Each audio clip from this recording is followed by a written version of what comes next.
하나님 말씀 보셨습니다. 하나님 말씀은 창세기 18장 9절부터 14절까지의 말씀, 구약성경 21페이지입니다. 구약성경 21페이지 창세기 18장 9절부터 14절까지 말씀 보시겠습니다. 창세기 18장 9절부터 14절까지 말씀 찾으셨으면 제가 봉독하겠습니다. 그들이 아브라함에게 이르되 내 아내 사라가 어디 있느냐? 대답하되 장막에 있나이다. 그가 이르시되 내년 이맘때 내가 반드시 내게로 돌아오리니 네 아내 사라에게 아들이 있으리라 하시니 사라가 그 뒤 장막문에서 들었더라. 아브라함과 사라는 나이가 많아 늙었고 사라에게는 여성의 생리가 끊어졌는지라. 사라가 속으로 웃고 이르되 내가 노쇠하였고 내 주인도 늙었으니 내게 무슨 즐거움이 있으리요? 여호와께서 아브라함에게 이르시되 사라가 왜 웃으며 이르기를 내가 늙었거늘 어떻게 아들을 낳으리요 하느냐? 여호와께 능하지 못한 일이 있겠느냐? 기한이 이를 때에 내가 네게로 돌아오리니 사라에게 아들이 있으리라. 아멘. 이 시간은 창세기 96번째 강의가 되겠습니다. 사람은 할 수 없으되 라는 제목으로 하나님 말씀 증거하도록 하겠습니다. 사람은 할 수 없으되. 여러분, 우리가 신앙을 갖게 되는 시점은 또는 동기는 무엇일까요? 우리가 신앙을 갖게 되는 건 단순히 교회에 나오기 때문이 아닙니다. 신앙을 갖게 되어진 아주 중요한 시점이 있습니다. 그것은 뭐냐면 자신의 악함과 무능함을 직시하게 됐을 때입니다. 내가 진정으로 악하고 내가 진정으로 무능하여 나에게 구원자가 필요하다라고 하는 바른 인식, 이 인식이 생기기 전에는 우리는 결코 신앙다운 신앙을 소유할 수가 없습니다. 종교인은 될 수 있겠죠. 교회만 왔다 갔다 하고 그리고 예수를 믿는다고 하면서 뭐 종교적 활동 같은 건 열심히 할 수 있을지 모르나 그가 진짜로 예수를 믿는 그 예수 믿는 자다운 그 모양, 이 모습이 드러나는 것은 사실은 내가 얼마나 악한 존재이며 얼마나 무능한 존재인지를 자각하고 그래서 내가 정말 구원받아야 될 존재라는 것에 대한 분명한 인식이 생길 때 그때부터 우리는 비로소 이것이 예수 믿는 거구나, 이것이 신앙이구나 라는 것을 깨달아 알게 됩니다.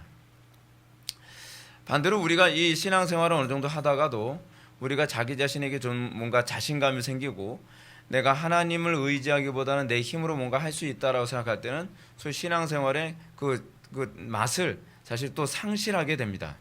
그래서 우리가 신앙생활의 시작은 반드시 여기서부터 출발을 해야만 합니다. 이 과정이 있어야 정상적인 신앙이 가능합니다. 그리고 이 과정을 거치고 나면 이 과정을 통해서 여러분들의 마음속에 생기는 하나님에 대한 하나의 인식이 생깁니다. 그것이 뭐냐면 하나님이 전능하시다라는 것을 알게 되는 거예요. 여러분, 우리가 사도신경에서 나는 전능하신 하나님 천지의 창조주를 믿습니다 라고 했을 때 그 하나님의 전능성을 인정하지 않습니까? 그 전능성에 대한 신앙 고백은 무엇이든지 다 할 수 있다라고 하는 개념으로서의 전능성이 아닙니다. 이 전능성이라는 개념은 내가 어떠할지라도 어떤 상황에서도 나를 구원하실 수 있다고 하는 것에 대한 전능성입니다. 그러니까 우리가 이 성경을 알아가면서 하나씩 개념을 정리하는 게 굉장히 중요합니다. 그러니까 전능성 하게 되면 알라딘의 마술 램프를 비비면 뭐 램프 요정에 나와서 뭐든지 다 해주는 그런 전능성으로 인식을 하는데 실제로 전능성이라고 하는 말을 얘기할 때는 하나님의 속성으로서 전능성을 언급할 때는 하나님께서는 어떤 사람도 어떤 상황에서도 하나님께서는 구원하실 수 있다라는 것을 전제로 하는 것입니다. 물론 거기에서 좀 더 파생되어지면 무엇이든지 다 할 수 있는 전능성하고도 다 연결이 되지만 근본적으로 이 전능성, 하나님의 전능성을 얘기할 때는 가장 첫 번째로 우리가 떠올려야 될 것은 하나님께서 구원하지 못할 상황, 구원하지 못할 사람이 없다는 것을 전제로 합니다. 이 용어를 우리가 분명하게 인식을 해야 되죠. 따라서 우리가 너무나 나는 악하기 때문에 나는 구원받을 가능성이 없다고 생각했던 상황에서 구원을 받았을 때 하나님은 전능하시구나. 내가 이런 상황에서도 내가 구원을 받을 때 하나님은 전능하시구나. 그래서 우리가 구원을 받음과 동시에 우리가 하나님에 대해서 인식하게 되어지는 신존재에 대한 첫 번째 인식은 그 이미지는 그분의 전능성, 그분의 사랑, 그분의 탁월함, 뭐 이런 식으로 이제 같이 가게 되는 것입니다. 하여간 우리는 전능성을 자각하는 것이 우리가 구원받았을 때 가장 첫 번째로 나타나는 하나님에 대한 인식이라는 것을 기억하십시오. 왜냐하면 하나님은 상식과 자연의 법칙에 얽매이지 않고 그 모든 것을 얼마든지 초월할 수 있다는 것을 우리가 구원을 받음으로 비로소 인식할 수 있게 되기 때문에 그렇습니다. 이 고백이 우리가 회심할 때 최초의 고백이 되지 않는다면 사실은 우리는 어떤 고백도 할 수가 없습니다. 우리가 하나님이 전능하시다라고 하는 걸 인식하지 못하면 우리는 우리가 사도신경 쪽 얘기할게요. 그냥 귀담아 들으세요. 성자께서 완전한 사람이면서 완전한 하나님으로 이 땅에 오셨다는 거 믿을 수가 없어요. 인정할 수가 없어요. 이 고백이 안 돼요. 성자께서 남자 없이 처녀의 몸에서 성령으로 잉태되셨다는 거 이거 인정할 수가 없어요. 그리고 그분이 죽으셨다가 3일 만에 다시 부활하셨다는 것, 그분이 승천하셨다는 것, 그리고 그분이 다시 오셔서 산자와 죽은 자를 심판하신다는 것, 죄인은 아무 공로 없이 용서해 주신다는 것, 성도가 영생의 삶을 산다는 것, 여러분 이거요 사실은 진짜로 고백이 안 이루어집니다. 제가 여러분 고대 시대 때서부터 항상 고백이라고 하는 것은 입술의 고백을 얘기하는 것이 아닙니다. 삶에서의 고백을 얘기하는 거예요. 우리 삶 속에서 여러분 영생을 누리면 영생 누려야 된다는 거 다 알죠. 근데 여러분 영생을 누린다는 걸 고백한다는 건 내가 영생의 누림을 산다는 걸 의미합니다. 그러니까 이 모든 것이 여러분들 삶 속에서 날마다 하나님의 전능성을 여러분들이 믿지 않으면 우리가 신앙생활을 한 데서 고백할 수 있는 게 사실은 거의 전무합니다. 우리는 노아의 때처럼 하나님의 경고를 아무리 많이 듣더라도 하나님의 전능성이라고 하는 가장 중요한 전제에 대한 믿음이 없으면 사실은 그것조차도 농담처럼 여겨지게 됩니다. 신앙생활에 있어서 여러분 기초가 굉장히 중요합니다. 그리고 코넬리우스 반틸이 얘기했던 것처럼 우리의 신앙은 전제에 입각한 신앙입니다. 전제가 불분명하면 신앙도 불분명합니다. 전제가 모호하면 신앙도 모호합니다. 문제는 우리는 내가 뭘 믿는지 그리고 내가 믿는 그 내용이 무엇인지를 너무 구체적으로 알려고 하지 않는다는 게 문제입니다. 내가 하나님의 전능성을 믿는다고 얘기합니다. 그래서 우리는 어떻게 얘기하죠? 하나님 전능하시니까 이번에 사업 대박 터지게 해주세요. 자꾸 그런 식으로 연결한단 말이에요. 근데 그것이 우리가 믿는 전능성에 대한 인식이 아니거든요. 오늘 본문은 이러한 우리의 불신을 사실 고발합니다. 지난 본문이었던 9절과 10절 말씀 다시 한번 보실까요? 9절과 10절 말씀 다 같이 읽겠습니다. 시작.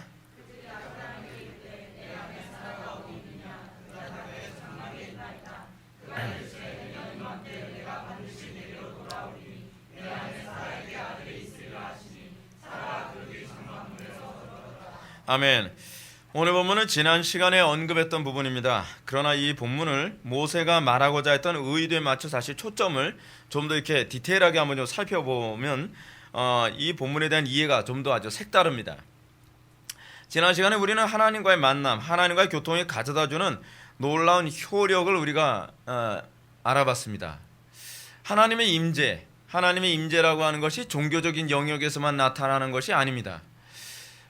여러분 이방 종교에서는 주로 신의 임재를 주로 종교적인 어떤 분위기를 만들어야만 신이 임재한다고 생각을 했습니다. 근데 그래서 여러분 대표적인 예를 들어서 그렇지 않습니까? 뭐 무당이 신내림 받으려면 어떻게 해야 돼요? 그 분위기를 만들어야죠. 막 뭐 두들기고 뭐 탁탁탁탁 하면서. 근데 성경이 얘기하는 하나님의 임재의 포커스는 사실은 이 종교적 예식에 있지 않고 우리의 삶에 있습니다. 왜냐하면 여러분 구약과 신약 전체에서 얘기하는 아주 중요한 하나의 물줄기가 있죠. 신학적 물줄기. 그게 뭐죠? 임마누엘이죠. 하나님께서는 종교적인 영역에서만 우리에게 오시는 것이 아니라 우리와 동행하길 바라시는 것이 아니라 우리의 삶의 전 영역에서 임마누엘 하셔서 우리와 교제를 나누시고 우리와 함께 살기를 원하시는 것입니다. 그것이 임마누엘입니다. 그래서 우리가 예수를 믿고 나서 우리는 하나님의 임재를 사실은 어디서 더 많이 느껴야 되냐 하면 우리의 삶의 영역에서 하나님의 임재가 더 선명하게 느껴져야만 합니다. 삶의 영역에서 하나님의 임재가 선명하게 느껴졌을 때에 하나님께서는 사람들은 그 사람 보면서 저 사람은 하나님과 함께하는 자로다라고 하는 것을 주변 사람들이 알게 됩니다. 사무엘서를 읽는데요. 사무엘서에서 사울이 하나님 앞에 범죄하고 나서 악신이 이제 들리기 시작합니다. 악신이 찾아왔습니다. 악신이 찾아오니까 사무엘이 악신이 찾아오면 나타나는 현상이 뭐죠? 마음에 평안이 없어요. 맨날 괴로워서 견디지 못하는 거예요. 그러다 보니까 사울이 뭐라고 얘기하냐면 나의 이 불편한 마음을 편하게 해줄 수 있는 사람 좀 불러와라. 그러니까 뭐라고 얘기합니까? 그 다윗이라는 소년이 이 하프인가요? 뭔가 하여간 이거 악기를 굉장히 잘 다루고 그래서 이렇게 하면 여호와의 신이 임하면서 마음 편하게 한다고 합니다. 라고 하면서 나온 말이 있습니다. 뭐라고 얘기하냐면 다윗은 여호와 하나님이 함께하는 자입니다. 라고 하는 거예요. 주변 사람들이 다윗이 여호와의 신이 함께하는 사람이라는 걸 누가 봐도 다 아는 거예요.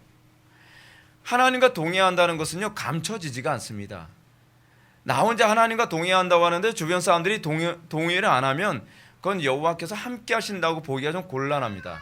여호와의 신이 함께하면 여호와께서 함께 하시는 것이 그의 삶 속에 사실은 나타나고 보여집니다. 그것이 하나님께서 당신을 계시하는 방식이기도 하죠. 그렇죠? 자, 근데 우리는 그렇게 여호와의 임재하심이 개인적으로도 나타나고 또 같은 신앙 고백을 하는 사람들끼리 모여 서로 교통함으로써 형제의 교통을 통해서도 여호와의 임재하심이 나타난다 그랬습니다. 물론 우리는 임재가 꼭 여호와의 임재만 나타나는 것이 아닙니다. 서로가 좋아하는 것으로 모이면 그 영의 임재가 그 분위기 안에서 나타납니다. 그래서 우리는 단순히 교통이 일어나는 것이 아니라 내가 누구와 어떤 사람과 교통이 일어나는지를 우리는 잘 점검하여 내가 항상 어떤 임재 가운데 살아가는지를 항상 좀 생각해 볼 필요성이 있습니다. 여러분 임재는 사실은 누구나 다 느낍니다. 임재는요. 그 임재가 사실은 뭐로 나타나냐면 분위기라는 거로 많이 나타나거든요. 그렇죠? 그래서 뭐 친구들끼리 모여서 무슨 화장실 그 귀신 얘기하게 되면 또 그런 분위기가 막 으스스한 분위기 막 생기잖아요. 으스스한 분위기. 근데 그것이 사실 임재가 나타나는 방식이에요. 성령께서 임재하셨을 때 우리가 주의 이름으로 모이는 자들, 그러니까 하나님의 은혜에 대해서 서로 얘기를 나누고 하나님의 영광을 우리가 얘기 나누고 그것을 너무 기뻐하고 사모하는 자들이 그 얘기를 나눌 때 우리가 어떻습니까? 그 안에 어떤 분위기가 형성되어지잖아요. 예. 은혜로운 분위기. 예. 이게 사실은 임재가 나타나는 임재를 우리가 물리적으로 느끼게 되는 그런 현상이기도 합니다. 근데 오늘 본문에서 모세가 말하고자 하는 것은 이 하나님과의 만남이 이루어지게 되었을 때 성도는 비로소 영혼의 소망을 성취하는 놀라운 일을 보게 된다는 것입니다. 하나님을 만난다는 건 대단한 일입니다. 하나님을 만난다는 것은 곧 뭐예요? 구원을 맛보게 된다는 것을 의미하기도 합니다. 실제로 우리는 성경과 교회사를 볼 때 사람의 모든 문제는 사실은 전능자 하나님을 만남으로써 비로소 해결되어집니다. 우리가 하나님 만나는 거 사실 얼마나 사람들 관심을 갖나요? 하나님 만나도 그만 안 만나도 그만. 여러분 단편적인 예를 한번 들어봅시다. 여러분 아주 중요한 결과를 판단을 내려줄 법관 평소에 여러분 만날 마음이 있습니까 없습니까? 하나님을 만난다고 했을 때는 우리가 어떨 때냐면 내가 아쉬울 때예요. 우리가 왜 하나님 만나는데 관심이 없죠? 아쉬운 게 없는 거예요. 아쉬운 게. 여러분 우리가 일평생 하나님 의식하지 않고 하나님 만나는 거에 관심 없이 살다가 어느 날 죽기 살기를 하나님 내가 꼭 만나야 되겠습니다 라고 할 때가 어떨 때입니까? 문제가 더 이상 참을 수 없을 정도의 문제가 생겼을 때. 그렇죠? 그랬을 때 주님을 만나는 거예요. 하나님을 만난다는 건요 그러면서 이게 쉽게 만나지지 않는다는 걸 알 수 있습니다. 제가 20대 때를 뒤돌아보면 그래요. 참 힘들게 살은 20대였지만 매번 문제의 연속이었고 그 문제 때문에 하나님을 만나야 됩니다. 왜냐하면 하나님 안 만나면 죽을 것 같거든요. 상황이. 구약시대도 여러분 누굽니까? 그 야곱 같은 사람이 주님을 만나게 된 이유가 어디 있습니까? 다급하니까 그런 거예요. 그러니까 쉽게 얘기하면 내가 구원을 필요로 하니까 주님을 만나는 거예요. 배부르고 등따시하고 별로 고민거리 없을 때 하나님을 만났다는 사람들을 만나기 힘든 이유가 바로 거기에 있습니다. 하나님은 우리의 구원자시거든요. 그렇죠? 근데 그 구원자신 하나님 안 만나도 별로 불편하지 않거든요. 그렇죠? 고위 관계자들 안 만나도 별로 불편하지 않거든요. 왜냐하면 사는데 별로 지장이 없으니까. 그렇죠? 근데 과부의 강청기도에서 우리가 보는 것처럼 왜 악한 그 재판관을 꼭 굳이 그 과부가, 그 비천한 과부가 왜 재판관을 꼭 만나야 되겠다고 얘기합니까? 그 재판관은 사실 하나님에 대한, 예수 그리스도에 대한 예표 아닙니까? 그 예를 들어서 말한 거 아니에요? 근데 왜 만나고 하는 거예요? 억울함 때문에, 자기 괴로움 때문에, 자기가 구원받기 위해서. 그래서 예수님이 그 예를 들면서 뭐라 얘기합니까? 마지막 인자가 올 때 이 믿음 보겠느냐라고 얘기하고 있죠. 예. 정말 그 재판장이신 그리스도를 만나려고 하는 그 간절함, 그 간절히 사모함이 마지막 때 정말 그 믿음 가진 사람들은 얼마나 보겠느냐. 제가 보기엔 참 보기 힘든 것 같습니다. 그렇게 간절하게 주님을 찾는 사람들이, 여호와의 이름을 부르는 사람들이 별로 없는 것 같습니다. 그렇죠? 여러분, 하여간 우리는 전능하신 하나님을 만나는 특권과 은총에 대한 환희, 즐거움이 반드시 있다는 걸 알아야만 합니다. 근데 문제가 뭐냐면, 우리는 여호와 하나님을 만나는 환희와 즐거움이 있다는 것에 대해서는 동의하는데, 여호와 하나님을 만나기 전에 무엇이, 그 환희 하나님을 만나기 전에 그 선행되어져야 되는 것, 반드시 동반되어져야 되는 것이 있어야 된다는 것을 잘 모릅니다. 우리는 간혹가다 이렇게 얘기해요. 오늘 예배 시간에 그냥 은혜가 됐어. 은혜가 됐다는 얘기가 무슨 얘기일까요? 오늘 은혜로 왔어. 내 마음에 들었고, 내 기분을 좋게 했고, 내 귀에 가려운 귀를 긁어줬기 때문에 은혜가 됐어 라고 하는 건 여러분 좀 재고해 볼 필요성이 있습니다. 왜냐하면 많은 사람들이 은혜를 받았다라고 하는 것 중에서 상당수가 은혜가 아닌 것을 은혜라고 사람들이 말로 표현해서 언어를 자꾸 혼란스럽게 만드는 경향이 있어요. 이 은혜라고 하는 단어를 좀 제한적으로 사용을 해야 이런 언어의 혼란이 별로 안 생기는데, 소위 그 정의 철학이 나오고 난 이후부터 용어에 대한 정의를 제각각 아무데나 막 붙여버리고 나니까, 뭐 어떤 사람은 뭐 기분 좋았으니까 은혜가 됐다, 뭐 어떤 사람이 아부 하나 말 때는 그 말 참 은혜가 되네. 예, 그죠? 또 무슨 찬양을 하는데 뭐 뉴에이지로 막 찬양을 하는데도 그 내가 좋아하는 장르로 하니까 되게 은혜가 되는데요. 은혜라는 말을 아무데나 막 갖다 붙이면서 그 용어에 대한 정의와 개념이 다 무너져 버리고 말았습니다. 여러분, 실제로 여러분 하나님을 만나지 않고서도요, 어떤 사람은 뭐 어떤 감동을 받을 수 있고 병고침을 받을 수도 있고, 어떤 사람은 자기가 오랫동안 고민하던 문제가 해결될 수도 있습니다. 어떤 사람은 자기가 고민하던 문제가 있었는데 주기도문 뭐 300번 외웠더니 한 289번 정도 하니까 거기서 일이 성취되더라. 여러분, 그거 성령의 역사라고 생각하십니까? 또 이거 체험해본 사람이 또 제 설교를 들으면 그랬죠. 목사님은 체험을 안 해봐서 그래요. 중요한 건 체험이 아니에요, 여러분. 그 체험의 출처가 어디냐의 문제예요. 우리는 나한테 이익이 됐으면 그 돈이 마피아로부터 온 돈인지 관심이 없어요. 그게 우리들이 사고하는 방식이거든요. 출처를 묻지 마. 일단은 이게 난 마음에 들거든, 그거잖아요. 여러분, 분명한 건 문제가 무엇이냐면 사단도 얼마든지 자기 자신을 광명의 천사로 가정해서 우리를 속일 수 있고 우리에게 나타날 수 있다는 것입니다. 그렇다면 우리가 어떤 영적인 체험을 했을 때 그 체험이 하나님의 임재에 의한 체험인지 아닌지를 알 수 있는 중요한 시금석이 무엇인가에 대해서 우리가 질문을 던질 필요성이 있습니다. 본절은 그 구별을 위한 아주 가장 핵심적인 사항을 이렇게 얘기합니다. 뭐냐면 내 안에 사라가 어디 있느냐. 이게 무슨 얘기? 이거하고 임재하고 무슨 관계가 있습니까? 그렇죠? 근데 여러분, 신기한 게 뭔지 아세요? 구약에서부터 계속적으로 하나님께서 임재로 딱 나타나면 항상 물어보는 게 이 질문이었어요. 내가 어디 있느냐. 아담이 범죄하고 나서 하나님 딱 만났는데 다른 여러 가지 뭐 주변 얘기하다가 근데 너 어디 있니? 그렇게 하지 않고 딱 임재하시자마자 가장 첫 번째 던지는 질문이 내가 어디에 있느냐. 뭐 이런 질문이었습니다. 여러분, 창세기 4장에서도요. 가인이 아벨을 살해한 이후에 하나님께서 가인에게 임재하시자마자 하나님께서 던졌던 질문이 무엇이었습니까? 내 아우 아벨이 어디 있느냐. 여러분, 제가 창세기를 계속 강의하는 걸 초기부터 들었던 사람들은 이 질문이 굉장히 중요한 신학적 질문이었다는 걸 여러분들 기억하실 겁니다. 이 질문이 무슨 질문입니까?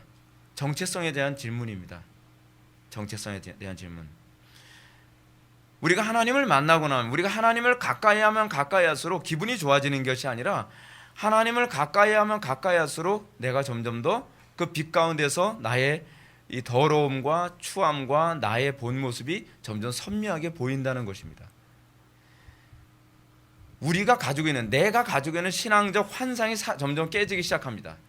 난 굉장히 괜찮은 사람이라고 생각했고, 난 굉장히 도덕적인 사람이라고 생각했고, 난 굉장히 젠틀한 사람이라고 생각을 했고, 나는 굉장히 그래도 신앙적으로 뭐 괜찮은 거라고 생각을 하는데, 내가 하나님을 가까이 하면 가까이 할수록 내가 아무것도 아니라는 것을 깨달아 알게 됩니다. 사도 바울이 그래서 대부분의 이제 설교자들이 자주 인용하는 부분인데, 사도 바울이 초기에 주님을 만났을 때 사도 바울이 자기 자신에 대해서 뭐라고 평가합니까? 나는 모든 사도들 중에 만삭되지 못한 부족한 종이다 라고, 사도들 중에서 부족한 종이라고 그렇게 평가했었습니다. 근데 좀 더 하나님과의 만남이 깊어지면서 세월이 흐른 사도 바울의 표현은 뭐라고 나옵니까? 나는 모든 성도들 중에 지극히 작은 자 중에 작은 자로다. 하나님을 만나면서 가까이 하면 가까이 할수록 너희들 어디 까불어, 평신도들이 어디 까불어, 이게 아니라 모든 성도들보다 지극히 작은 자 중에 작은 자로다 라고 자기의 모습을 더 선명하게 바라보기 시작합니다. 사도 바울이 세상을 떠나기 얼마 직전, 그가 순교하기 얼마 직전에 옥중에서 그의 서신에서는 이렇게 자기 자신을 이렇게 평가합니다. 나는 죄인 중에 괴수로다. 하나님을 가까이 하면 가까이 할수록 자기 의인 의식이 생기는 것이 아니라 도리어 자기의 부족함이 더 많이 보입니다. 자기의 티와 점이 더 많이 보입니다. 밝은 빛 가운데 우리가 노출되면 노출될수록 우리 몸에 있는 기미, 주근깨 같은 게 점점 더 선명하게 보이는 것처럼 우리가 하나님하고 멀어지면 멀어질수록 자기 자신에 대한 잘못된 환상에 빠집니다. 내가 좀 괜찮은 사람이고 나는 좀 우월한 사람일 것이다, 그렇게 생각을 하죠. 그래서 하나님을 멀리한 사람들의 특징이 뭐냐면 항상 교만과 자기 우월의식과 그리고 자기 자신에 대한 잘못된 판단이 항상 앞섭니다. 그리고 자기가 굉장히 도덕적이라고 생각을 합니다. 자기 눈에 들보가 보이지 않고 남의 눈에 티가 아주 현미경처럼 보입니다. 이게 바로 하나님을 잘 모르고 있다고 하는 것을 입증하는 것입니다. 여러분, 흥미로운 건 신약에서도 이런 얘기가 또 나옵니다. 예수님의 제자들이 예수님과 배를 타고 가는 중에 이 심한 바람과 파도 때문에 배가 침몰할 위기에 빠졌습니다. 그래서 제자들이 예수님을 막 흔들어 깨웁니다. 예수님, 빨리 일어나세요, 살려주세요. 예수님이 두려움에 떨고 있는 제자들에게 뭐라고 질문을 던지십니까? 너희 믿음이 어디 있느냐? 이 표현은요, 창세기서부터 나오는 굉장히 중요한 신학적 질문들입니다. 그렇습니다. 우리가 참된 하나님의 임재 가운데 들어가게 됐을 때 나타나는 현상, 우리는 하나님께 어떤 질문을 받게 됩니까? 네가 어디 있느냐라는 것입니다. 그리고 우리는 그 질문을 통해서 겸손해집니다. 왜 그렇습니까? 성령으로 임재하시는 하나님은 각성의 영이시기 때문에 그렇습니다. 우리가 하나님을 가까이 하면 가까이 할수록 내가 얼마나 타락한 존재이고 내가 얼마나 무능한 존재이며 내가 얼마나 추합한 존재인지에 대한 인식이 점점 더 강해집니다. 인간의 전적 타락이라고 하는 교리, 인간의 전적 무능이라는 교리가 피상적으로 알았는데 주님을 진짜 만나고 나면 이것이 지식이 아니라 실제로 보이기 시작하는 거예요. 이 타락했다는 얘기가 이거구나, 무능하다는 얘기가 이거구나. 여러분, 이거를요 그냥 명제로 아는 것과 실제로 체득돼서 아는 건 완전히 다른 얘기거든요. 성령께서 내가 어디 있느냐라는 질문을 우리는 굉장히 강력하게 우리에게 던집니다. 비록 근데 이것은요, 예수님을 영접하지 않은 사람, 아직 구원받지 않은 사람들에게도 하나님의 임재가 나타나게 되면 똑같이 그걸 느끼게 됩니다.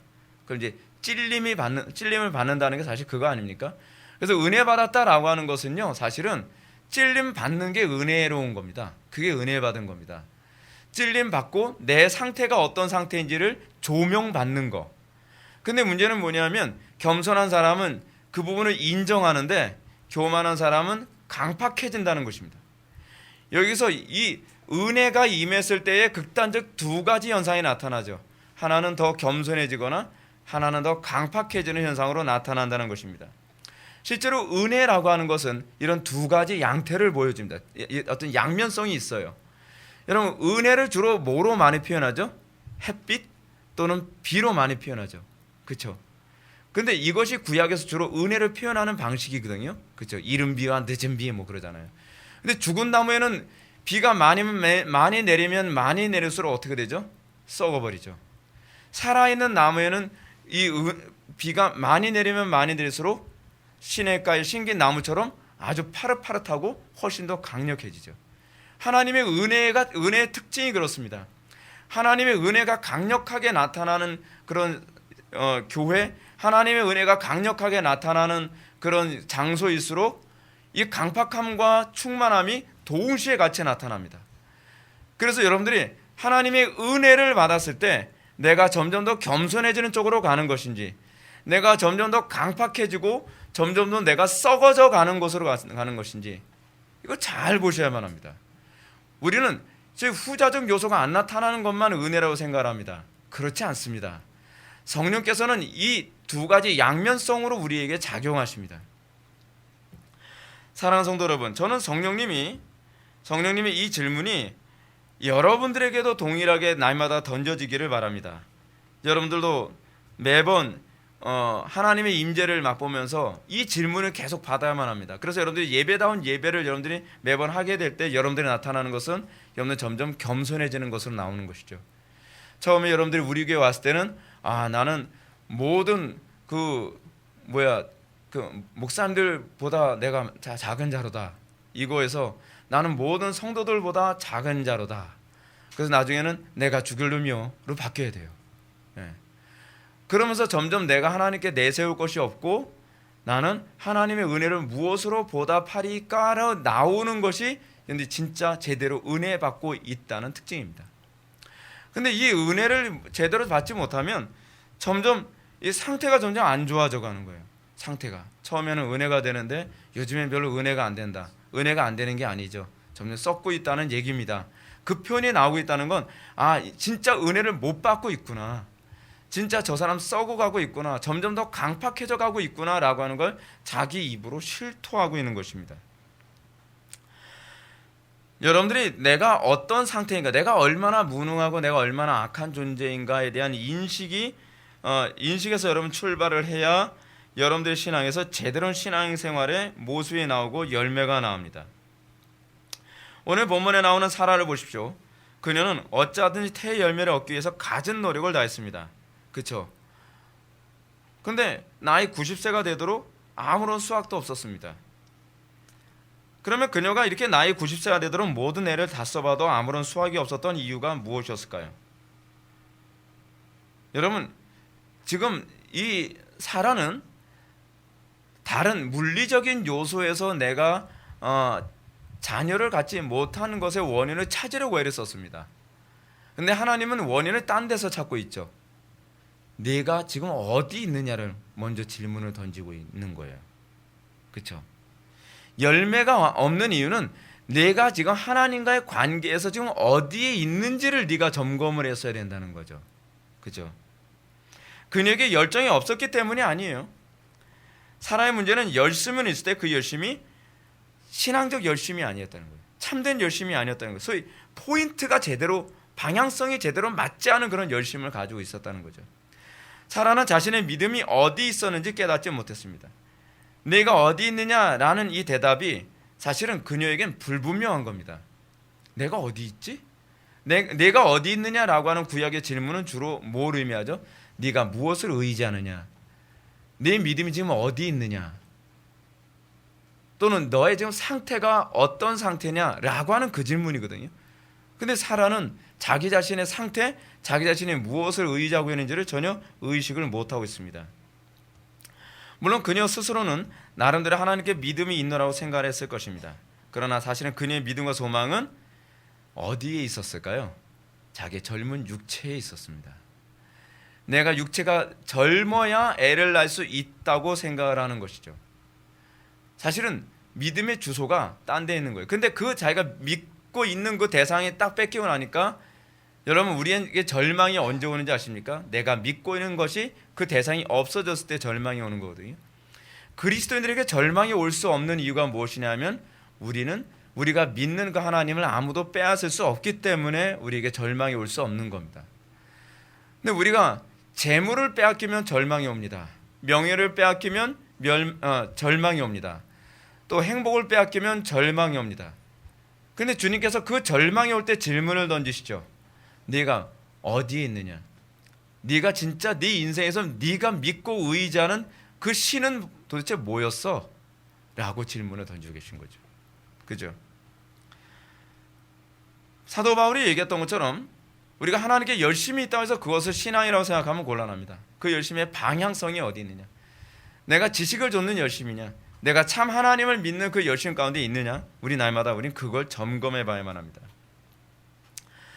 여러분들 신앙생활 열심히 하죠. 우리 교회 성도도 참 열심히 합니다.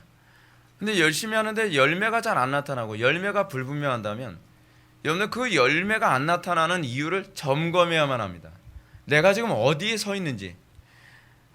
여러분 이게 약간 농담처럼 들릴 수도 있는데 러닝머신 위에서 계속 아무리 뛴다고 해서 여러분들에게 어떤 그 진보가 나타나는 게 아닙니다. 내가 계속 가는데 풍경이 안 바뀌어요. 왜 안 바뀌지? 주님께서 말했어요. 네가 어디 서 있냐? 러닝머신이요. 내려와. 문제가 그거예요.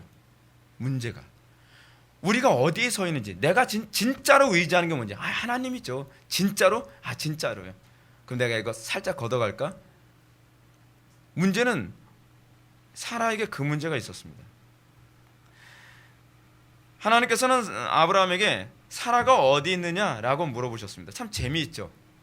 여러분, 하나님께서는 범죄는 하와가 범죄를 했는데 하나님께서는 주로 아담에게 먼저 물어보시죠.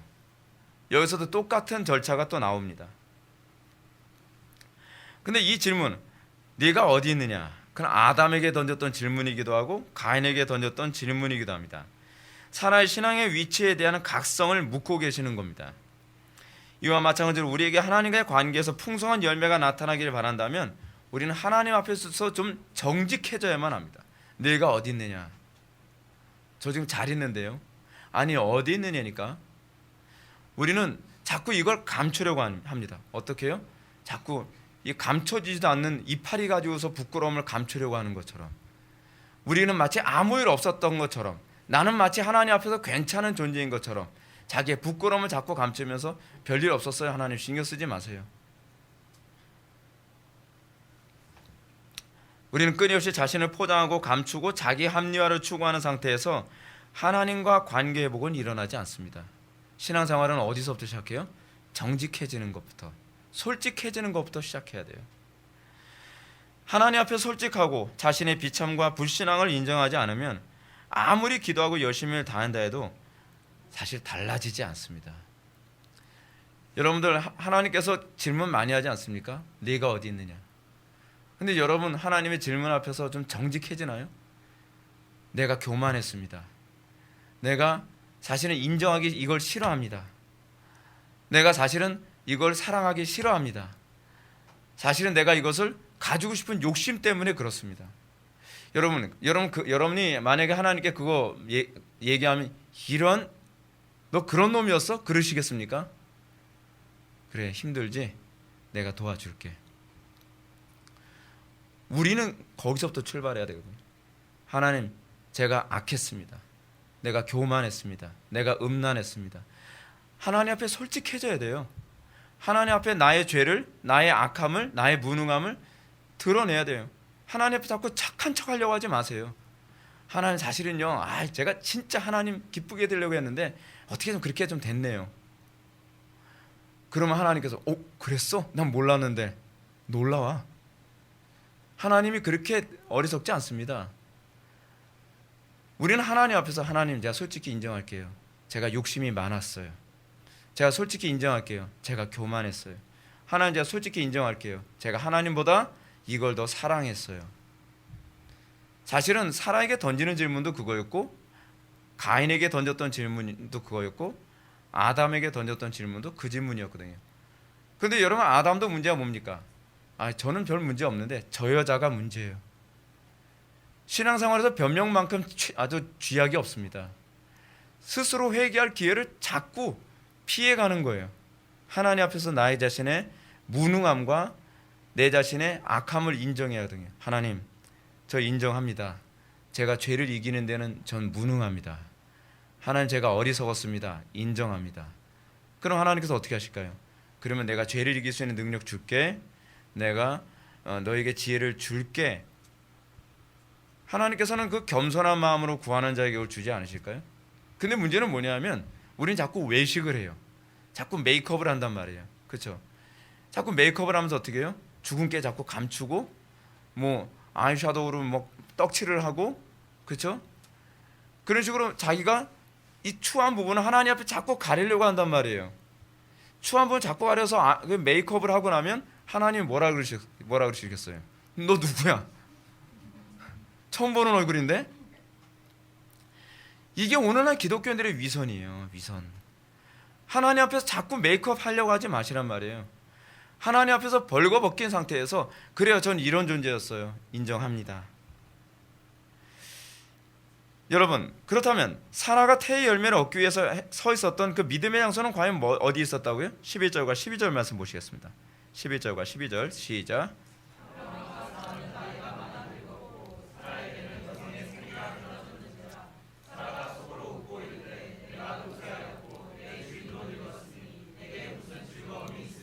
아멘. 여러분, 이 한 구절에 사라의 심리가 사실은 굉장히 많이 섞여 있죠. 보통 하나님의 언약이 더디게 성취되는 두 가지 이유가 있습니다. 두 가지 이유가 뭐냐면요, 첫 번째는 하나님의 절대 주권 때문이고, 또 하나는 사람들이 하나님이 아닌 다른 것에 믿음을 두고 포기하지 않기 때문에 그렇습니다. 그래서 인간은 이게 참 두 가지가 선우가 없어요. 인간은 하나님의 주권이 이루어질 때까지 인내해야 되는 관계고요, 하나님은 인간이 그 욕심을 버릴 때까지 인내해야 되는 관계예요. 양쪽이 다 인내해요. 양쪽이. 그러면서 그 안에서 하나님의 주권이 또한 성취되어져 갑니다. 굉장히 묘하죠. 자, 그래서 인내는 하나님의 속성 가운데 가장 중요한 속성인데요, 흥미로운 건 이 인내가 구원받은 하나님의 백성에게 나타나는 속성이에요. 그렇죠? 환난은 인내를, 인내는 연단을, 연단은 소망을 낳는 줄 압니다. 성령의 열매 중에 하나가 인내 아닙니까? 그렇죠? 성령의 9가지 열매가 뭐예요? 사랑과 희락과 화평과 오래 참음과 오래 참음 나오죠. 자비, 양성과 충성, 온유, 절제. 이 오래 참음, 이게 성령의 열매 중에 하나예요. 왜냐하면 우리는 하나님의 주권의 때까지 인내해야 돼요. 그리고 하나님은 우리가 회개할 때까지 또 인내해 주시는, 오래 참으시는 하나님. 근데 그 오래 참는다는 말이 무슨 말인지 알죠? 그 long suffering 한다는 얘기예요. 그 원문에 의한, 그 영어 성경은 그렇게 번역하고 있어요. 오래 괴로워하는데 그 괴로움을 계속 참고 있는 거예요. 그것이. 본문은 사라가 하나님 대신 다른 것을 신뢰하는 태도가 무너질 때까지 하나님께서 인내하신 사건입니다. 하나님은 사라가 하나님만 의지하는 것이 아니라 사실은 다른 것을 믿고 의지했다는 것을 깨달을 때까지 인내했습니다.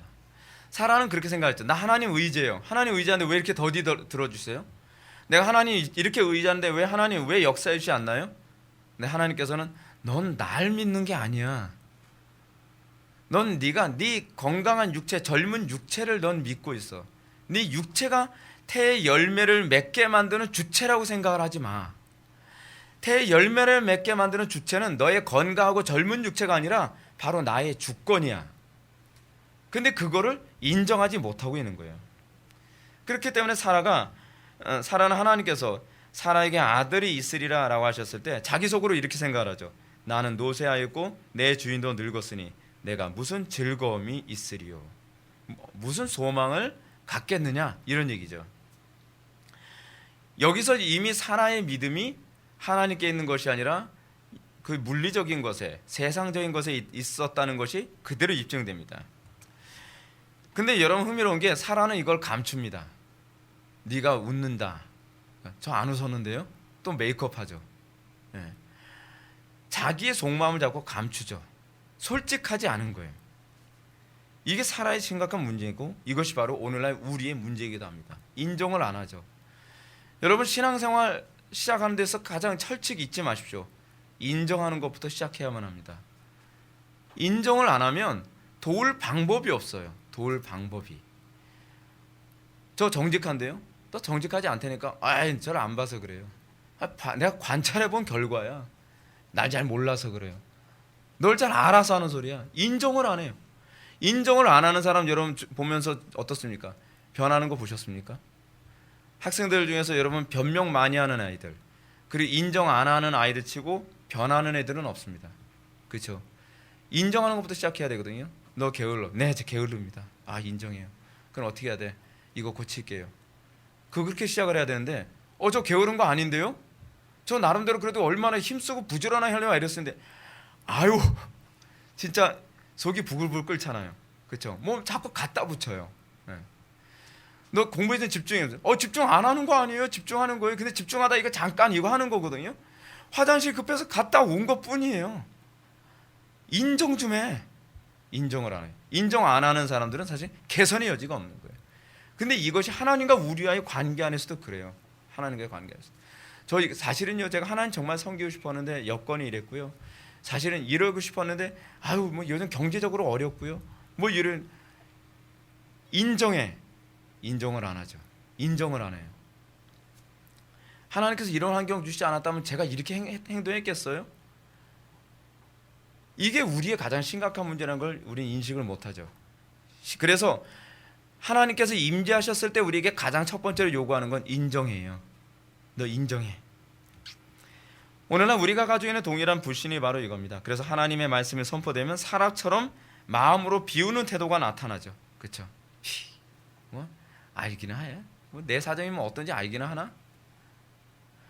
여러분, 근데 이게 얼마나 치명적인지 아셔야 돼요.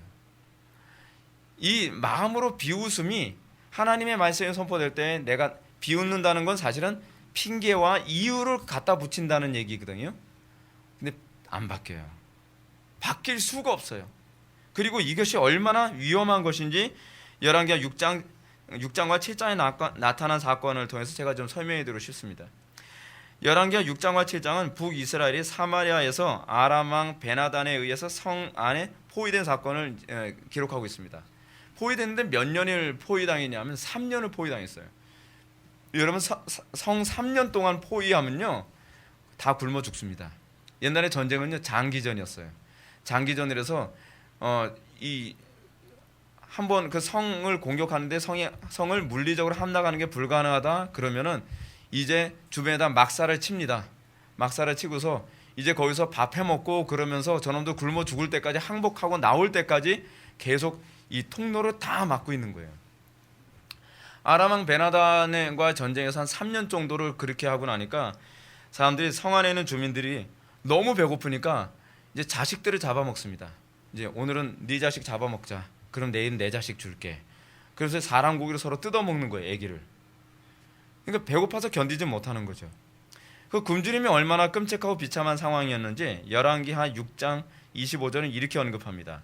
아람 사람이 사마리아를 에워싸므로 성중이 크게 줄여서 나귀 머리 하나에 은 80세겔이요 비둘기 똥 4분의 1 캅에 은 5세겔이라. 나귀 머리 하나에 은 80세겔. 감이 별로 안 오죠. 이는 노동자의 약 1년 품삯입니다. 노동자의 약 1년 품삯이라고 한다면 이것을 아무리 적게 잡아봐야 나귀 머리 하나에 1,000만 원을 호가한 거예요. 먹을 게 뭐가 있다고. 그렇죠? 뭐 우려 먹고 눈알 파먹고 뭐 그 정도 아무리 해도 별로 먹을 게 없는데 나귀 머리 하나를 사는데 1,000만 원을 호가하는 거예요. 근데 그것뿐만 아니라 비둘기 똥 4분의 1, 이게 갑이라고 하는데 이게 그 당시 단위거든요. 4분의 1 캅에 은 5세겔에 팔렸다고 합니다. 비둘기 똥이라고 번역한 게 실제로 비둘기 똥을 얘기하는 것이 아니라 음식물 찌꺼기를 얘기하는 거예요. 음식물 찌꺼기가 은 몇 세겔이요? 5세겔에 팔린 거예요. 그 음식물 찌꺼기조차도 없어가지고요. 여러분 경제적으로 갑자기 가난해지는 거예요. 그 하나님의 진노입니다. 징계예요. 우리나라 지금 경제 바닥으로 곤두박질 치고 있죠. 수직 낙하입니다. 고공 낙하예요. 그거 정치 문제 아닙니다. 정치를 그렇게 하게 하시는 분이 하나님이시죠. 왜요? 우리나라 사람들 굉장히 교만하거든요. 우리나라 사람들 하나님께서 징계 안 하시면 스스로 자멸할 백성들이에요. 지금요. 말 무지하게 안 듣습니다. 얼마나 이 나라가 지금 망할 때가 점점 가까이 가는데도 아직까지 배가 부르고 등 따서 하니까 여전히 나쁜 짓 하고 돌아다니고 죄지로 돌아다니기 바쁘잖아요. 그러니까 하나님께서 어떻게 하시겠어요? 당연히 징계하시는 거죠. 하여간 이렇게 엄청난 굶주림이 극에 달했을 때 하나님의 선지자 엘리사가 이렇게 얘기합니다. 여호와의 말씀을 들을지어다. 여호와께서 이르시되 내일 이맘때에 사마리아 성문에서 고운 밀가루 한 스아를 한 세겔로 매매하고 보리 두 수아를 한 세겔로 매매하리라. 아주 헐값에 이제 음식을 살 수 있게 될 것이라고 지금 얘기하는 거죠. 언제가요? 내년 후에요? 아니 내일. 그러니까 이 예언을 듣고 있었던 사람 중에 한 장관이 있었는데요. 그는 엘리사의 예언을 듣자마자 이렇게 얘기합니다. 여호와께서 하늘에 창을 내신들 어찌 이런 일이 있으리요? 라고 비웃습니다. 이런 장관의 비웃음은요 상식적으로는 납득이 되죠. 그렇죠? 근데 여러분 왜 여호와의 이름을 모독하면서 이렇게 함부로 이런 얘기를 했을까요? 하나님의 전능성에 대한 인식이 없어서 그래요. 하나님은 죽었던 사람도 살릴 수 있는 걸 믿어야만 합니다. 하나님께서는 능치 못할 것이 없습니다. 예수님께서 이 죽은 나사로를 살리러 갔을 때도 사람들이 비웃더라라고 얘기합니다. 하나님의 전능성을 믿지 못할 때에 우리는 하나님의 말씀이 내가 현실 가능한 것에 대해서는 아멘이 나오는데 현실적으로 불가능하다고 생각하면 이제 표정 관리는 하면서 속으로 비웃죠. 어떻게 저렇게 살아? 왜 우리가 여러분 설교 들으면서 저 설교 부담스럽네, 난 저 설교 받아들일 수 없네 라고 하는 이유가 어디 나오는지 아십니까? 가장 근본적인 거에서는 전능성에 대한 믿음이 없어서 그래요. 사람은 할 수 없을 때 하나님이 할 수 있다는 걸 믿는다고 한다면 주여 나의 믿음 없음을 도우소서라고 하며 우리가 그거라도 우리가 붙잡을 생각을 해야 되는데 그렇게 되는 거죠. 하나님의 전능성에 대한 의심 때문에 이 엘리사가 그 장관에 와서 이렇게 얘기합니다. 내가 내 눈으로 보리라 그러나 그것을 먹지는 못하리라 라고 저주를 내립니다. 그리고 이 저주가 그 다음날 곧바로 성취됩니다. 제가 자세한 얘기는 제가 못 해드리겠는데 이 문둥병자들이 밖에 나갔다 너무 배고프니까 몰래 성 밖을 나갔는데 나가봤더니 적들이 하나도 없는 거예요. 그 적들이 자기의 물품들 다 내려놓고 어디론가 싹 가버린 거죠. 알고 보니까 어떻게 해요? 하나님께서 그 사람들한테 착시 현상을 하게 만들어 가지고 적들이 그러니까 애굽에서 군사들이 몰려오는 줄 알고 착각을 해서 사람들이 다 도망가 버린 겁니다. 그래서 베나단에 자기네들이 먹던 음식들 귀중품들 다 놔두고 다 도망가 버린 거죠. 그래서 문이 열리자마자 곧바로 그것을 다시 가져오면서 지금 이 말 그대로 된 거예요. 근데 말 그대로 고운 가루 한 스아에 한 세겔을 하고 보리 두 스아에 한 세겔에 되는 역사가 나타납니다. 그리고 또 하나 그 예언이 성취되죠. 그 장관이 그 풍요를 눈으로 보면서 곧바로 죽습니다. 어떻게 해요? 사람들이 그거 가지러 가는 사이에 밟고 가버려요. 그래서 사람들한테 압사당해서 죽고 말아요. 여러분 우리가 하나님의 전능성을 믿지 않는 것이 얼마나 큰 죄악인지 아십니까? 하나님의 전능성을 믿을 때에 우리는 하나님께서 하시는 일에 대해서 아멘할 수 있게 됩니다. 사랑하는 성도 여러분, 우리가 하나님의 일하는 데서 진정으로 헌신되기 원한다면 우리는 무엇보다 자신의 전적 무능과 타락에서 시작을 해야만 합니다. 문제는 무엇이냐면 내가 하나님께 열심히 있는데 내가 내 자신에 대한 전적 타락과 무능을 인정하지 않는 사람은 하나님 나라에 전혀 도움이 되질 않아요. 우리는 제가 누누이 말씀드리지만 여러분들 신앙의 출발부터가 어디서 출발했는지를 생각을 해야 돼요. 십자가에서 출발하지 않으면 하나님께 헌신이 안 돼요. 교회 안에서 제가 언젠가도 그런 얘기 했잖아요. 중창팀 만든다는데 자기 혼자 열심히 써. 저 중창팀 저도 시켜줘요 한단 말이에요. 중창팀을 하는데 자기가 죽질 않으니까 이 중창팀 분위기를 걔가 다 망쳐요. 교회 안에서 여러분 봉사하면서 어떤 사람이 주로 문제를 일으킵니까? 소위 죽지 않은 사람이 교회 안에서 문제를 일으키는 거예요. 교회 안에서 내가 무슨 임원도 되고 싶고 교회 안에서 뭔가 내가 직분도 갖고 싶고 교회 안에서 내가 뭔가 하고 싶은데 정말 열심은 있는데 문제는 나의 전적 타락과 전적 무능을 인정하지 않는 데서 시작하니까 사람들과의 관계에서 계속 삐그덕 소리가 나고 교회 안에 자꾸 무리를 일으키고 자꾸 파장을 일으키죠. 왜냐하면 하나님의 명령이 내가 믿을 만한 것도 있고 믿지 못할 만한 것도 있는 거예요. 내가 수용할 만한 것도 있고 수용하지 못할 만한 것도 있는 거예요. 수용하지 못할 만한 것만 생기면 거기서 충돌이 일어나는 거죠. 직분이 위로 올라가면 올라갈수록 그 충돌이 아주 빅 트러블이 되어버리는 거예요. 그러니까 신앙생활은 어디서부터 출발해야 되냐면 내가 전적으로 타락하고 무능한 존재라고 하는 것에 대한 아주 혹독한 자기 자각에서 내가 여호와의 이름을, 주의 이름을 부르면서 그리스도를 붙잡으면서부터 출발을 해야 비로소 하나님의 일을 하는데 거기서 문제가 생기지는 않습니다. 히브리서의 기자의 가르침처럼 이스라엘 백성들이 40년간 광야 생활하면서도 그들이 가나안 땅에 들어가지 못한 이유가 어디 있었는지 아십니까? 히브리서 기자는 이렇게 얘기합니다. 그들이 믿지 아니함으로 능히 들어가지 못한 것이라 라고 얘기합니다. 이것을 오늘날 우리들에게도 적용하여 말하면 그들과 같이 우리도 복음 전함을 받은 자이나 들은 바 그 말씀이 그들에게 유익하지 못한 것은 듣는 자가 믿음과 결부시키지 아니함이라. 복음을 듣는 것만의 능사가 아니에요. 복음을 듣고 그것을 믿음으로 결부시키는 게 중요한 것. 믿음으로 결부시킨다는 것은 열매를 얘기합니다. 여러분들 설교 많이 들었다고 해서 여러분 신앙이 좋아졌다고 착각하지 마세요. 내가 교리 많이 알고 있다고 해서 여러분들 신앙이 좋아졌다고 착각하면 안 됩니다. 이 교리를 많이 배우는 교회들의 특징이 뭐냐면 내가 아는 게 많으니까 내가 신앙이 좋아졌다라고 생각을 해요. 그거가 아무 상관이 없어요. 여러분들이 들은 바를 그 믿음에 여러분 결부시키지 않으면 그 말씀이 유익이 되지 못해요. 자꾸 여러분들이 많이 알고 있으니까 자꾸 많이 가르치려고 하지 마세요. 여러분들이 많이 아는 것보다 많이 아는 것을 실천하는 데 더 많은 관심을 가지셨으면 좋겠어요. 근데 우리가 자꾸 뭘 자꾸 머릿속에 많이 쟁겨놓기 시작을 하면 그 다음서부터는 우리가 실천하는 것보다 자꾸 누구한테 가르치려고 들어요. 물론 가르치는 사람도 필요하죠. 근데 그 가르침이 실천하지 않고 가르치려고 하니까 문제인 거예요. 실천하지 않고 가르치면 어떤 현상이 나타나냐면 맹인이 맹인을 인도하는 것처럼 돼버려요. 굉장히 위험합니다. 오늘날 그 개혁교회 안에서도 여러분 그 교리를 실천해보지도 않으면서 용감하게 가르치면 어떤 현상이 생기냐면 그 교리 때문에 교인들이 더 망가지는 현상이 자꾸 나타나요. 사람들이 이러잖아요. 설교 듣고 나서 목사님 근데 우리 어떻게 살라고 해요? 나는 모르지. 아니 본인이 모르면 어떻게 해요? 그럼 맹인이네요. 그렇잖아요. 자기가 그것을 어떻게 적용하는지 알아야 될 게 아니에요. 활용하는 방법을 알아야 되잖아요. 그렇잖아요. 예를 들어서 너무 좋은 정수기를 하나 갖다 놨어요. 너무 좋은 정수기. 정수기도 광고를 엄청 많이 해요. 사람들이 와 정수기 정말 사고 싶다. 근데 어떻게 사용하는 거예요? 나는 모르지. 그건 여러분들이 알아서 써야죠. 그거하고 똑같은 거 아닙니까? 광고를 아무리 잘하면 뭐예요? 좋은 차에 대해서 아무리 광고를 많이 하면 어떻게 해요? 이거 기능이 뭔가요? 나는 모르지.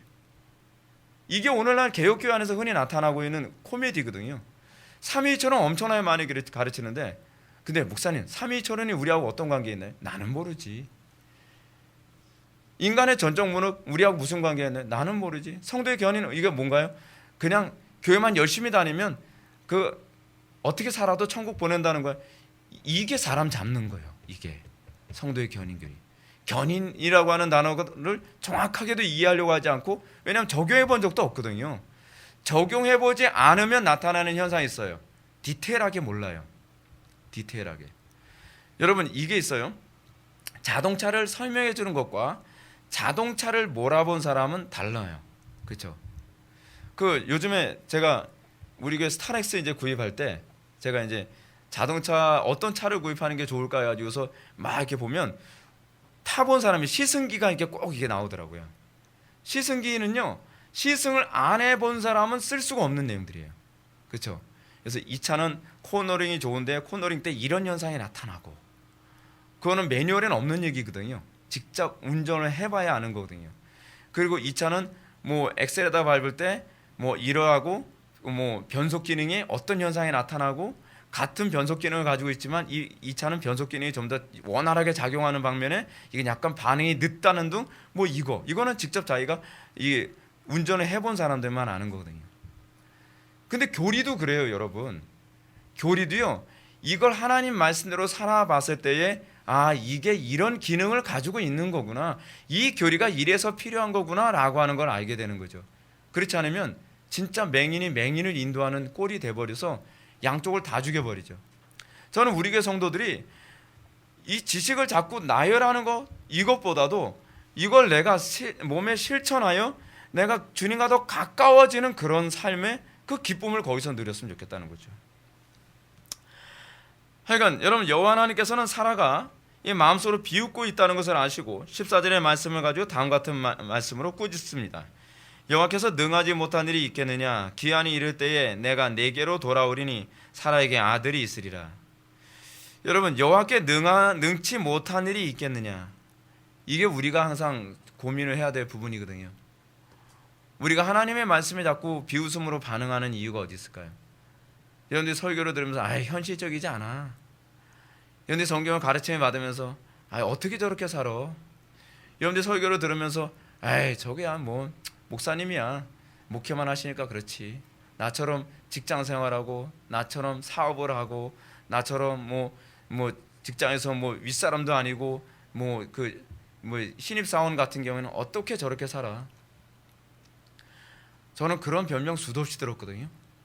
근데 하나님의 말씀은 직장 상사가 됐을 때에 순종할 수 있는 레벨과 신입 사원 때 지켜야 될 레벨을 규정을 하지 않아요. 예를 들어서 여러분, 신입 사원 때 주일 성수 자유롭지 않죠. 왜냐면 주일날 오라고는 와야 되는 거예요. 근데 그래도 여러분, 하나님께서는요, 신입 사원 때 버전은 이거야, 신입 사원 때 버전은 여기까지 해, 그런 거 없어요. 신입 사원 때라도 무조건 믿음 지켜야 된다는 거예요. 어떻게 해요? 어떻게요에 대해서 여러분들이 간증이 나오고 어떻게 해요 라고 하는 말에 대해서 이땐 이런 거지 라고 말을 했을 때 그게 신앙이죠. 그렇죠? 신입사원 때 그렇게 어려움이 있어도 믿음으로 기도하면서 하나님과의 관계 안에서 때로는 내가 손해보기도 하고, 때로는 내가 직장에서 잘리기도 하고, 때로는 직장 상사한테 내가 모욕을 들으면서도 믿음을 지키는 그 과정을 통해서 이걸 신앙이라고 얘기하는 거지, 주일은 칼같이 성수하는 거야 라고 이론적으로는 아는데 전혀 자기가 실천을 못한다고 한다면, 여러분, 주일 성수하는 거 하나만 하더라도 얼마나 많은 변수가 작용하는데요.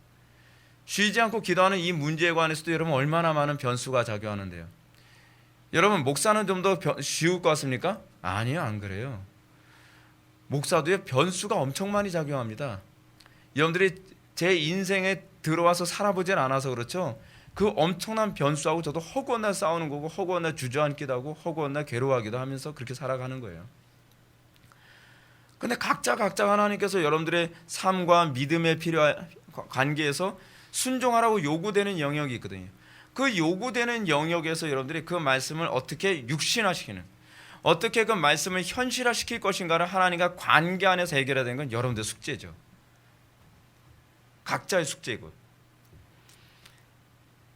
지금 우리에게 전제가 되는 게 이거죠. 여호와 하나님께 능치 못할 것이 어디 있겠냐. 하나님께서 명령하셨으면 우리는 순종하는 거죠. 왜요? 여호와 하나님께는 능치 못할 것이 없기 때문이죠.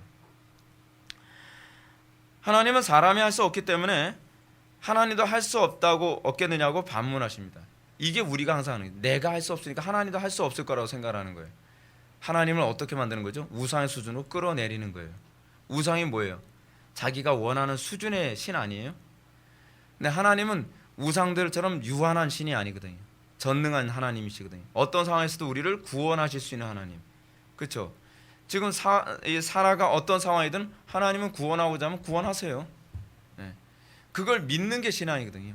근데 문제는 하나님께서 구원할 의향이 없는데 하나님께서 구원하실 거라고 믿는 걸 신앙이라고 얘기하면 곤란해요. 믿음대로 될지어다 했으니까 요번에 내가 사업을 하면 무조건 되겠지. 그게 믿음이 아니에요. 하나님께서 허락하셨을 때만 믿음이에요. 그렇죠? 근데 내가 믿었으니까 하나님께서 무조건 복 주실 거라고 생각하면 이거 좀 개념 잘 잡으셔야 돼요. 그 개념 없는 사람들이 자꾸 믿습니다 침터가면서 그 하면서 믿습니다 했는데 안 되던데요 하면서, 믿는 건 자기 혼자 믿은 거죠. 믿음은 하나님께서 믿게 하셔야 믿는 거 아닙니까? 하여간 우리가 관심을 가져야 될 게 하나 있습니다. 그것이 뭐냐면 사라에게 아들이 있으리라는 약속이 사라의 믿음에 있는 것이 아니라 사라가 믿음이 없음에도 불구하고 하나님께서 성취시켰다는 사실입니다. 이걸 도대체 어떻게 이해해야 될까요? 여러분, 여기서 우리는 한 가지 중요한 걸 하나 발견해야 됩니다. 그것이 뭐냐면 어떠한 일의 성취는 우리가 믿었기 때문에 일어나는 게 아니에요. 원인은 항상 우리는 우리 자신에게서 찾죠. 아니에요. 어떤 일이 성취되는 건 하나님의 주권이에요. 그리고 하나님께서는 그 주권을 이루시기 위해 때로는 우리에게 믿음을 주시죠. 그런데 여기서 사라에게는요, 믿음도 안 주시면서 하나님께서 이 주권을 성취해 버리시죠. 여기서 우리 한 가지 중요한 사실을 발견해야 됩니다. 그것은 하나님의 계획과 성취가 인간의 불신에 의해서 결코 지연되지 않을 거라는 사실입니다. 여러분, 우리가 믿음이 없어도 하나님은 하실 일 다 하십니다. 하나님은 우리에게 종속되어 있지 않습니다. 우리가 하나님께 종속된 존재이지. 근데 우린 자꾸 착각을 하죠. 하나님이 우리에게 종속된 존재인 것처럼.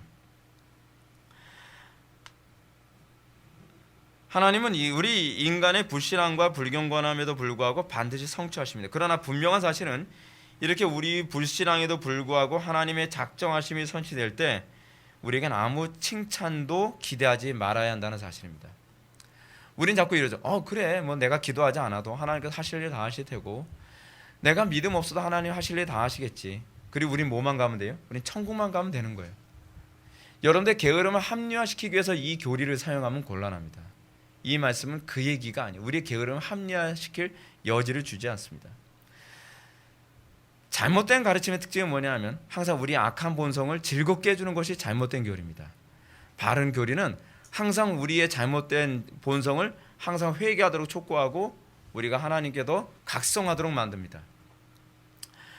우리가 사는 이 시대에 소망이 없습니다. 그래서 우리는 과연 이렇게 영적으로 어둡고 극에 달한 상태에서 어떤 소망이 있을지 낙심하게 됩니다.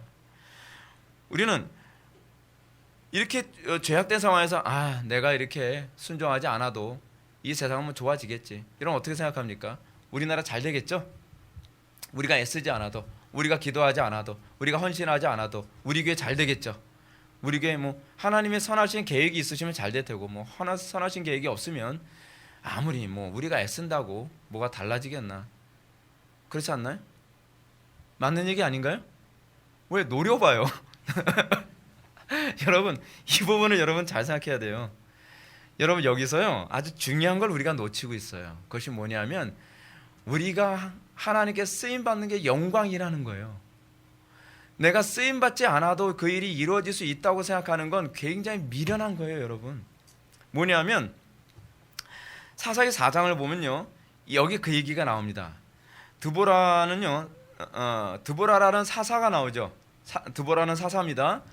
근데 그 당시에 사사기에서 여러분 여자 사사는 유일하게 드보라 하나밖에 없는 거 여러분 아시죠?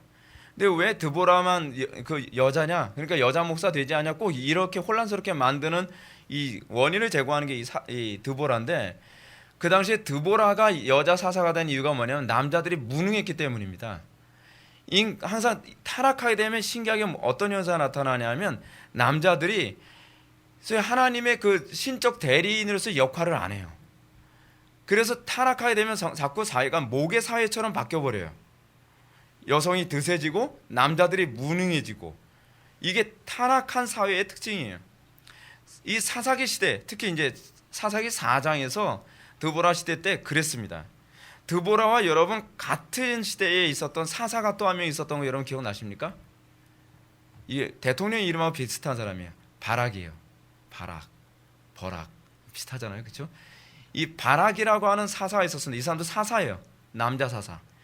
근데 드보라가 이 바락이라는 사사에게 이렇게 얘기합니다. 이스라엘 하나님 여호와께서 이같이 명령하지 아니하셨느냐? 너는 납달리 자손과 스불론 자손 10,000명을 거느리고 드볼산으로 가라. 내가 야빈의 군대 장관 시스라와 그의 병거들과 그 무리들을 기손강으로 이끌어 내게 이르게 하고 그를 내 손에 넘겨주리라. 이 명령을 받은 바락이 뭐라고요? 알았습니다. 내가 나와서 그냥 다 깨부술게요 라고 얘기하지 않았습니다. 이 바락이 얼마나 무능한지 드보라에게 이렇게 얘기합니다. 만일 당신이 나와 함께 가지 않으면 만일 당신이 나와 함께 가면 내가 가려니와 만일 당신이 나와 함께 가지 아니하면 나도 가지 않겠노라. 이 드보라 치맛자락 붙잡고서 당신이 가면 너 가고요, 당신 안 가면 저 무서워서 못 가요 이러고 있는 거예요. 아이고, 한심하지 않습니까? 물론 그의 이런 불신이 하나님의 작정을 멈추게 하지 않죠. 여러분 불신앙했으면 이제 이 전쟁 끝난 거 아닌가요? 그런데 그렇지 않아요. 뭐라고 얘기하냐면 이 영광을 당신이 받지 않고 다른 여자가 받게 될 것입니다 라고 얘기해요. 또 드센 여자 또 하나 나타나죠. 그렇죠? 그러면서 드보라가 이렇게 얘기합니다. 내가 반드시 너와 함께 가리라. 그러나 내가 이번에는 가는 길에서는 영광을 얻지 못하리니 이는 여호와께서 시스라를 여인의 손에 파실 것임이니라. 실제로 이 시스라가 도망가다가 이 바락의 손에 죽지 않고 이 여자 이름이 뭐였죠? 이 여자 이름이 갑자기 떠오르지 않는데 이 여자가 굉장히 무서운 여자예요. 이 여자가 이제 도망을 오니까 자기 텐트로 불러들이는 거예요. 목마르시죠? 들어오세요. 제가 숨겨드릴게요. 하면서 숨겨준다고 하면서 이불 속에 들어가게 만들고 저 목마르시죠? 그러면서 그 소위 뭐 발효된 우유를 먹입니다. 그럼 잠이 막 폭포사치 오거든요. 잠이 딱 잠든 거 확인하고 건드려도 괜찮으니까 머리에다가 말뚝해서 그냥 찍어서 죽여요. 그 관자놀이라고요. 관자놀이. 이거 완전히 19금인데 거의 뭐 무섭잖아요. 여자가 그냥 관자놀이에다 놓고서 텐트 칠 때 쓰는 그 핀이 있거든요. 그거를 관자놀이에다 놓고서 찍었다는 거예요. 그 본문이 그 얘기를 하고 있는 거예요. 어휴, 무서운 여자죠. 영광이 어떻게 해요? 바락이 받아야 될 영광을 이 여자한테 뺏기잖아요. 여러분 어떻습니까? 피조물된 우리의 최대의 영광이 뭐죠? 하나님께 쓰임 받는 것이 우리에게 영광 아닌가요? 우리는 오늘날 예수 믿는 것이 목적이 뭔가? 편안하고 걱정 없이 게으르게 살다가 아무것도 한 일 없이 천국에 가는 것? 그래서 겸손하는 척하면서 이런 얘기하죠. 뭐 천국 가서 전 초가집에서 살아도 좋고 개털 모자 써도 좋으니까 전 천국만 가면 그만이에요. 뭐 큰 거 바라지 않아요. 부끄러운 줄 알아야죠. 그렇잖아요. 나를 위해 십자가에 못 박혀 돌아가신 예수 그리스도를 위해서 내가 무엇을 바치고 내가 무엇을 헌신하리까라고 하는 이 생각을 가져야 되는데 난 천국 가게만 하면 아무것도 바라지 않아요. 그냥 노숙자로 살아도 괜찮아요. 여러분 그걸 겸손이라고 하지 마시오. 그건 교만한 것이고 그건 악한 것입니다. 배은망덕한 겁니다. 그게 은혜 받은 심령이 아닙니다. 여러분 구약에서도 흔히 이런 장면이 많이 나옵니다. 그 영광 하나님을 기쁘시게 해드릴 그 기회 그 영광을 다른 사람한테 뺏기는 걸 싫어하는 것을 믿음이라고 얘기합니다. 우리가 신앙생활하면서요 뭐 바락이 뭐 시스라를 죽였든 저 여자가 시스라를 죽였든 드보라가 시스라를 죽였든 뭐 영광 당신이 다 받아도 괜찮아요. 전 괜찮아요. 그건 신앙이 아닙니다. 이 땅에서 우리가 살아가면서 하나님께서 나에게 맡겨주신 것 충성되게 감당하면서 너 뭐 하다 왔니? 했을 때 하나님 영광에서 살다가 이렇게 하다 왔습니다. 그걸 우리의 영광으로 삼아야죠. 그렇지 않아요? 너 뭐 하다 왔니? 한 건 없는데요. 그냥 감사해요. 그게 여러분 예수님의 비유에 나오는 얘기예요. 5달란트, 2달란트, 1달란트 받은 종들에 대한 비유.